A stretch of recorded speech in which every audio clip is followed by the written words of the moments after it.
네, 안녕하세요. 이지유 권정한 컨설턴트입니다. 반갑습니다. 제가 오늘 급하게 강의를 하는 이유는 원장님들께서 약수령 논술에 대한 문의가 조금 있고 중위권, 중하위권 이하의 학생들이 서울에 있는 상위권 대학, 최근에는 약수령 논술로 이제 대학교를 좀 업그레이드하는 대학들이 많이 있잖아요. 작년에는 상명대 같은 경우가 있었고 올해는 이제 국민대 같은 경우가 있었잖아요. 그래서 아이들이 과연 저도 가능하냐 이런 거에 관한 의구심이 좀 있고 질문들이 좀 있었고요. 그다음에 실질적으로 5등급, 6등급 이러한 학생들도 수도권 대학을 진학을 하고 싶어 하고 내 내신 성적은 좀 불리하겠지만 하지만 갈 수 있는 방법은 딱히 있지는 않아요. 그 친구들이 정시가 있는 것도 아니고. 그래서 오늘은 약수령 논술에 대해서 한번 전체적으로 개괄을 한번 잡아보도록 하겠습니다. 네, 여기 보시면요. 3등급, 4등급, 5등급, 6등급 기회의 전형이다. 그러나 아무에게나 그 길을 허락하진 않는다. 학기 초에 누구나 비웃는다. 이거 학기 초에 굉장히 많이 비웃어요. 그 이유는 학생들이 야, 너 약수령 논술에 한번 관심을 한번 가져볼래? 그러면은 학기 초, 즉 3월 달 또는 겨울방학 때 2월 달 고등학교 3학년 올라갈 때죠. 그때 되면 아직까지도 그때도 선생님 저는 인서울권에 갈 수 있을 것 같은데요. 선생님 저 4등급이지만 저 가천대라든가 경기대 이런 데 갈 수 있지 않을까요? 제 내신 성적과 제 학생부로요. 그렇기 때문에 아이들이 학기 초에는 약수령 논술에 많은 관심이 없고 아이 그 논술 아니에요. 이런 식으로 좀 비우는 경향이 좀 있어요. 그런데 그 밑에 하지만 비웃기 전에 네 자신의 내신부터 뒤돌아봐라. 아까 처음에 말씀드렸지만 4등급, 5등급 학생들이 수도권 대학을 진학할 수 있는 액면가로 자신 내신 성적과 학교 생활 기록부를 바탕으로 갈 수 있는 방법은 많이 없어요. 나중에 가면은 여름방학이 지나서 선생님 저 약수령 논술 한번 해볼까요? 그때 이제 그러한 얘기들이 많이 들리는 편이에요. 하지만 그때 하는 것보다 지금 기말고사 끝나고 여름방학이라는 기회가 있을 때 지금부터가 제가 봤을 때는 아이들을 적극적으로 권유를 할 때고 또는 학생들도 내가 약수령 논술에 내 등급에 비해서 좀 열심히 한번 해봐야 되겠다라는 그 시기가 지금이 아닐까라는 생각이 듭니다. 그래서 이러한 자리를 마련했습니다. 자, 이러한 설명들이 있고요. 배포하시거나 이럴 때는 꼭 저희 이지유 거 로고 이런 거 좀 지켜주시고요. 자, 먼저 첫 번째는요. 약수령 논술에 관하여 개략적으로 설명을 드릴 거고요. 약수령 논술의 대학은 과연 어디가 있는지 이 부분에 대해서도 한번 보겠습니다. 약수령 논술은 여기 지금 화면에 나와 있는 것처럼은요. 먼저 많은 대학들이요. 대부분 수능 공통 범위, 즉 수원, 수투, 국어는 뭐 독서, 뭐 이런 쪽, 그다음에 문학 이런 쪽에서 많이 나와요. 그다음에 대부분 모든 대학이 EBS에서 나온다고 보시면 될 거예요. 사실은 거진 100%라고 보시면 돼요. 물론 EBS를 좀 벗어나는 대학도 있는데 거진 100%라고 보시면 되고요. 아이들은 또는 학부모님들은요, 약수령 논술에 대해서 굉장히 생소해하세요. 먼저 약수령 논술을 해봐라라고 얘기하면은 선생님, 제가 논술이 될까요? 논술은 아무나 붙는 것이 아니잖아요라고 얘기를 하는데 그것은 약수령 논술과 기존 논술과의 내용을 혼동하는 것이에요. 기존 논술고사에 비해 문제의 양이 좀 많지만 문제가 굉장히 쉽고 짧은 구성으로 되어 있어요. 또 하나 어차피 아이들은요. 공부를 3등급, 4등급, 5등급, 6등부 학생들도 학교 생활기록부 또는 학생부 교과 전형을 바탕으로 학생부 종합 전형을 바탕으로 수도권 대학 진학이 많이 힘들고 결과적으로는 지방 사립대를 가기도 아이들은 꺼려해요. 그렇기 때문에 대부분의 아이들은 뭐 한다 그러죠? 선생님 저 수능까지 가야 될 거예요라고 한다 그러면 분명히 수원 수투를 아이들이 해야 되잖아요. 열심히. 그다음에 기본적인 국어 공부도 해야 되잖아요. 그것을 공부하는 그 자체가 바로 약수령 논술을 준비하는 것이기 때문에 선생님 약수령 논술까지 도대체 어떻게 준비해요? 수능 준비해야 되는데 아니요. 이게 오히려 그 과정이 될 수도 있습니다. 그래서 수능을 충실하게 준비한 학생들이 해결할 수 있는 문제로 구성이 되어 있는 게 사실입니다. 약수령 논술에 관심이 있는 학생은요. 나중에 최종적으로 내가 어느 대학교의 약수령 논술에 맞는지 또는 논술고사의 학교마다의 출제 유형이 달라요. 그러한 것을 확인해 보고 전략적으로 어디에 원서를 써야 될지 판단을 해 보시면 될 것 같습니다. 고3이라면은 각 학교의 모집 요강 역시 읽어봐야 됩니다. 모집 요강을 읽어보지 않고 네이버에 검색하는 아이들이 있어요. 올해도 약수령 논술이 바뀐 대학이 꽤 많아요. 근데 아이들은 그 화면만 보고 날짜도 안 보잖아요. 네이버를 볼 때. 꼭 올해 거 모집 요강을 보시길 바랍니다. 자, 밑에 표를 보시면요. 약수령 논술은 크게 수학만 보는 대학이 있어요. 수학만 보는 대학 밑에 한국공학대, 한국기술대, 한국외대 글로벌 캠퍼스, 홍익대, 세종 이런 게 있고요. 지금 여기 나와 있는 이 표는 작년도 걸 기준으로 만든 거예요. 이 뒤에 2026학년도 것도 있습니다. 그 다음에 수학이 아니고요. 국어를 보는 학교도 옆에 나와 있어요. 아, 보이시죠? 과천대입니다.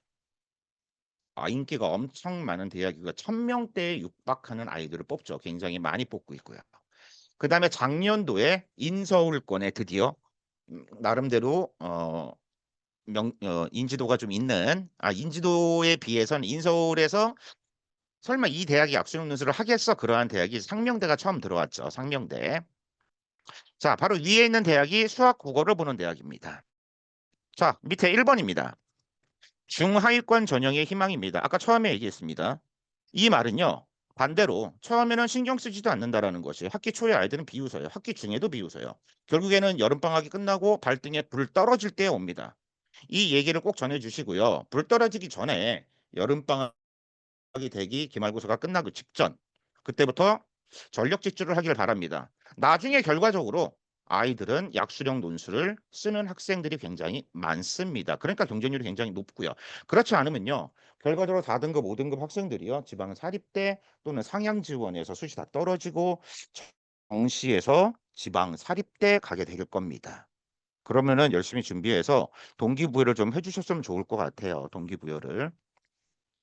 처음에는 겁나 만만히 본다라는 것입니다. 원장님들 지금 만약에 내신성적인 4등급, 5등급, 6등급 되는 아이들한테 약수령 논술 기출문제 작년거나 재작년도 거를 한번 뽑아서 수학 문제를 한번 줘보세요. 국어 문제를 한번 줘보세요.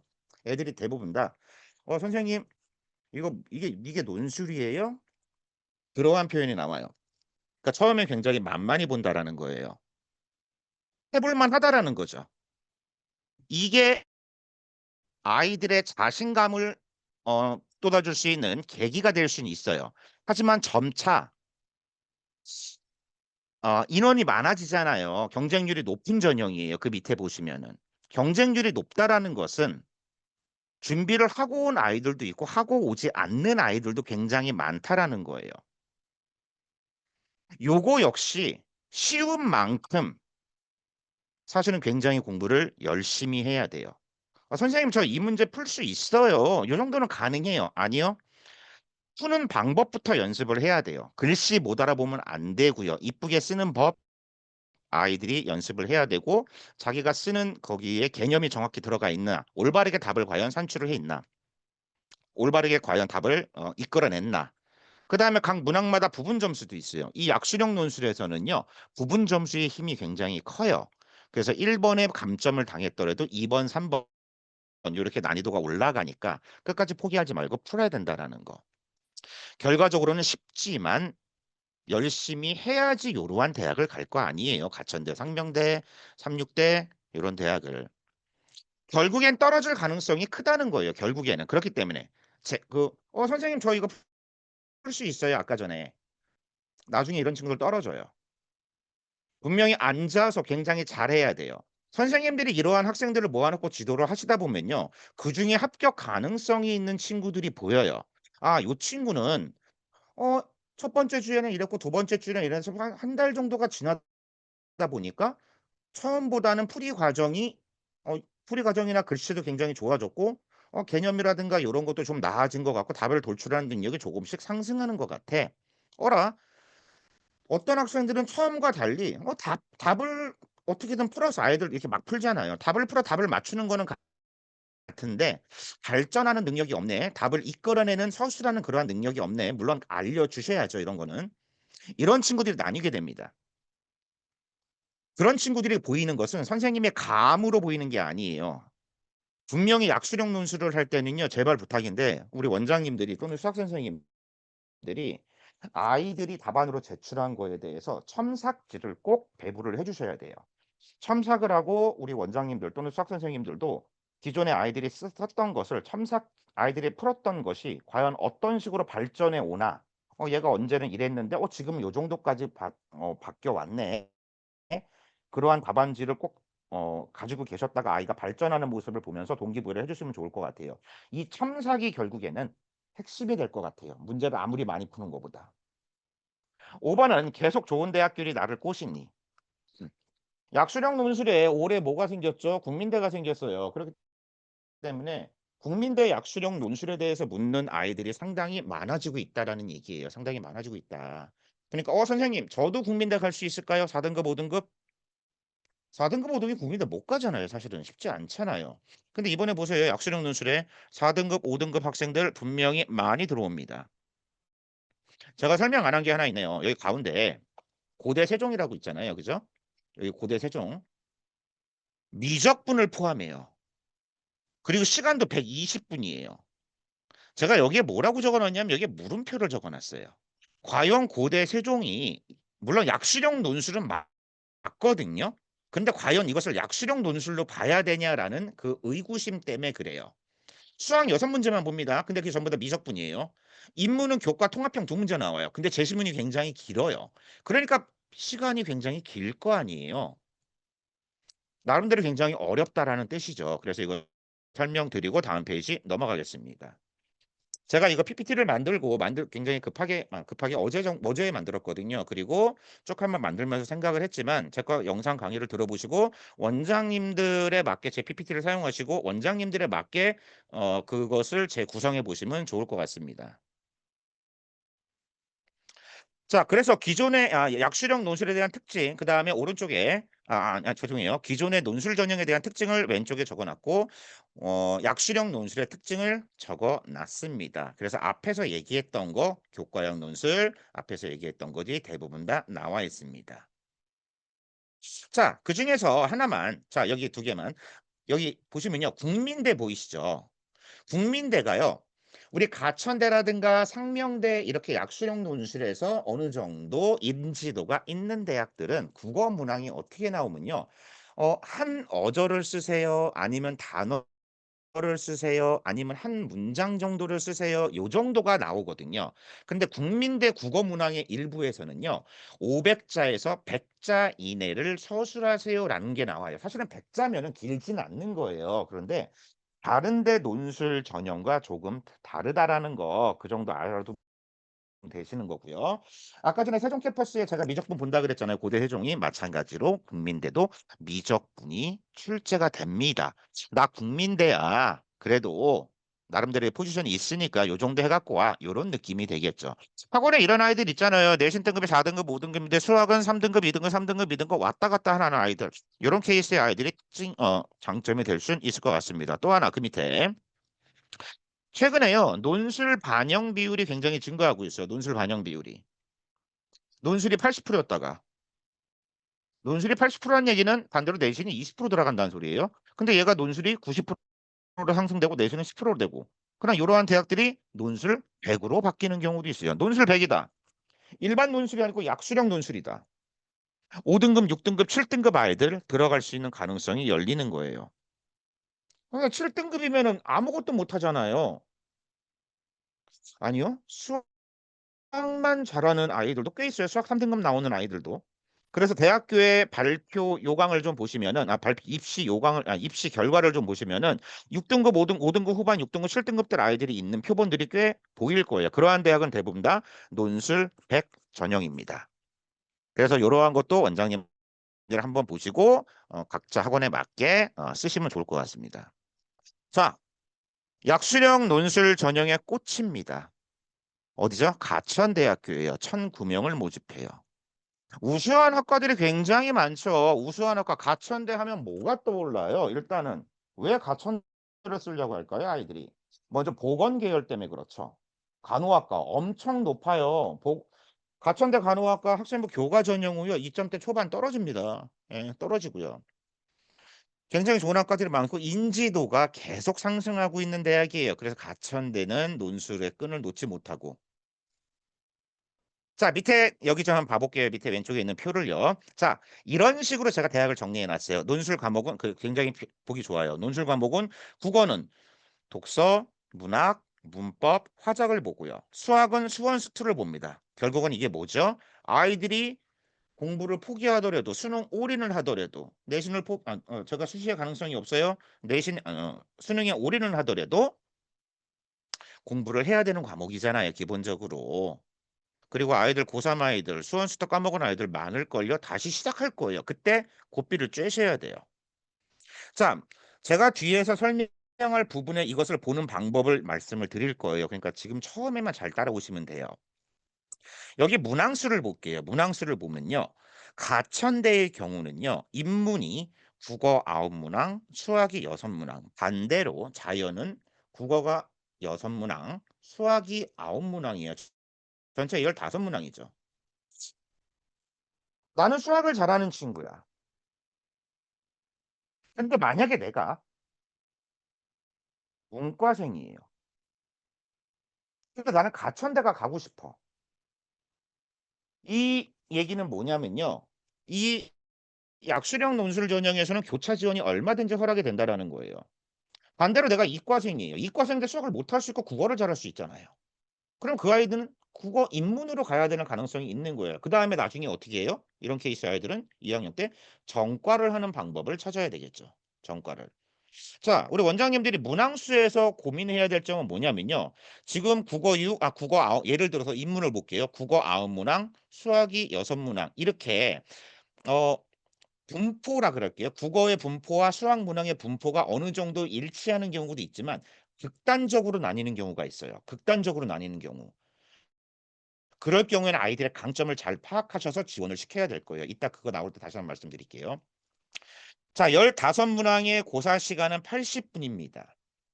대부분 그다지 어려운 문제가 나오진 않아요. 3점대, 수능 문항으로 3점대도 난이도가 상중하가 있다 그러면은 하문항, 중문항이 대부분이에요. 가천대는.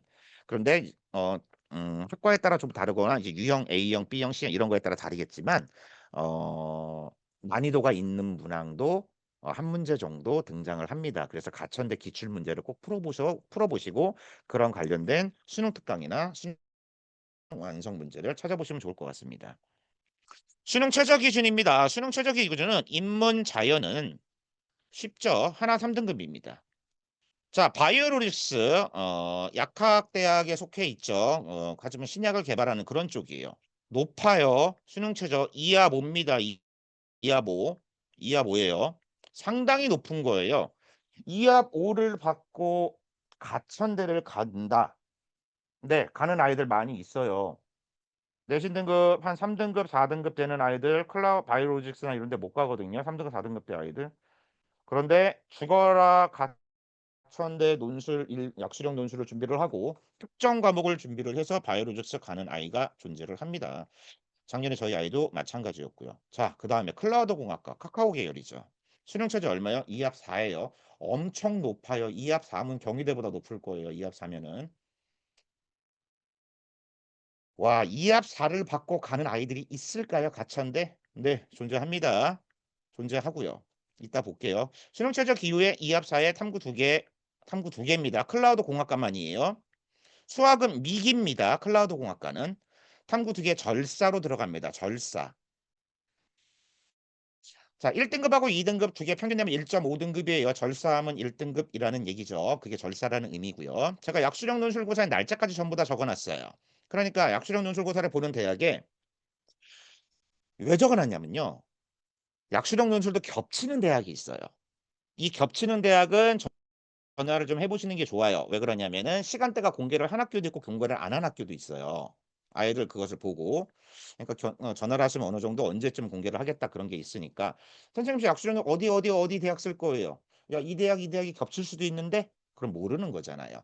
자, 오른쪽에는 자 논술 전형의 분포를 볼게요. 이거 어디야? 가천대에서 공개를 한 거거든요. 가천대에서. 자, 보시면은 제가 대략적으로 어떻게 보는지만 좀 설명을 드리고 뒤에 거는 좀 빨리빨리 넘어갈게요. 이러한 표본 한번 봐볼까요? 요게 2등급, 3등급, 4등급, 5등급 이게 내신 등급이에요. 그 다음 여기 위에 게 뭐냐면요. 맞춘 개수예요. 맞춘 개수. 맞춘 개수. 자, 보시면요. 여기에 많이 분포돼 있죠. 가천대는요. 10개에서 11개 정도 맞으면 대부분 다 합격이다라고 얘기를 하고 있어요. 굉장히 많이 맞춘 아이도 보이잖아요. 많이 맞춘 아이들. 자, 볼까요? 내신 등급이 5점대 중반인데 한 13개 정도 맞은 아이도 있고 13개 이상을 맞은 아이도 있잖아요. 3점대 후반인데 이 표를 이렇게 보시는 거예요. 근데 아주 웃긴 거는 2점대 초반이잖아요. 2점대 초반인데 점들이 있어요. 아니 2점대 초반 맞고 가천대를 가? 요 분홍색을 한번 볼까요? 요 분홍색 표본들이 좀 있죠? 요 분홍색 표본. 요 분홍색 표본이 뭐 따라가 볼게요. 간호학과예요. 간호학과 2점대 초중반이 가천대를 가기가 쉽지는 않아요. 물론 학생부 종합 전형으로 갈 수는 있는데 생기부의 이런 내용의 강점들을 파악하고 하지만 대부분의 아이들은 떨어질 가능성이 상당히 높은 학과가 되겠죠. 그러니까 요거 대부분 다 간호학과라고 보시면 되고 요거 뭐예요? 연두색. 요거 연두색 보면 IT 융합대학이잖아요. 그죠? 여기 IT 융합대학. 여기가 카카오예요. 네, 그런 식으로 좀 유추를 하셔서 원장님들이 보시면 좋을 것 같습니다.